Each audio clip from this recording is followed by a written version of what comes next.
رسول اللہ صلی اللہ علیہ وسلم نے فرمایا جھوٹی گواہی کسی کے بارے میں آپ دیتے ہیں، یہ سب آپ کا زبانی ظلم ہے، جھوٹ سے باز آ جاؤ، لعنت کسی پر بھیجنے سے باز آ جاؤ۔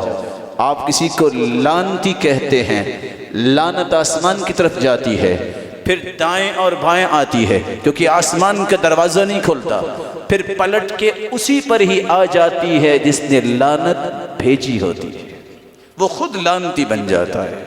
ان اللعانین لا یکون شفعاء یوم القیامہ، جو لعنت کرنے والا ہے قیامت کو کسی کی سفارش نہیں کر سکے گا۔ جھوٹ سے باز آ جاؤ، یہ بھی ظلم ہے۔ غیبت سے باز آ جاؤ، یہ بھی اپنی جان پہ ظلم ہے۔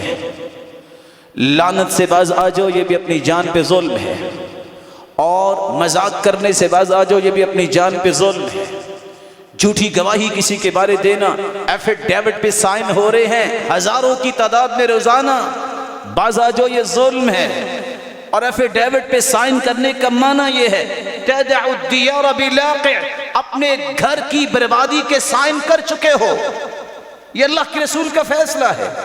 کچھ ظلم انسان اپنی جان پہ عملی طور پہ کرتا ہے، زبان سے نہیں ہاتھ سے کرتا ہے۔ ہاتھ سے ظلم کیسے کرتا ہے؟ حدیث میں آتا ہے الملائکۃ تلعن اذا اشار احدکم الى اخیہ بالسیف بالحدید، لوہے کی کسی چیز سے کسی کو صرف مارنے کا اشارہ کرنا۔ نہا رسول اللہ صلی اللہ علیہ وسلم ان یروی اخاہ المسلم، اللہ کے رسول نے مسلمان بھائی کو ڈرانے سے منع کیا ہے۔ کوئی لوہے کی چیز سے اپنے بھائی کو ڈراتا بھی ہے، فرشتے اس پہ لعنت بھیجتے ہیں۔ یہ اس طرح کی چلاکی دکھانے والا ظالم ہے، اپنی جان پہ ظلم کر رہا ہے۔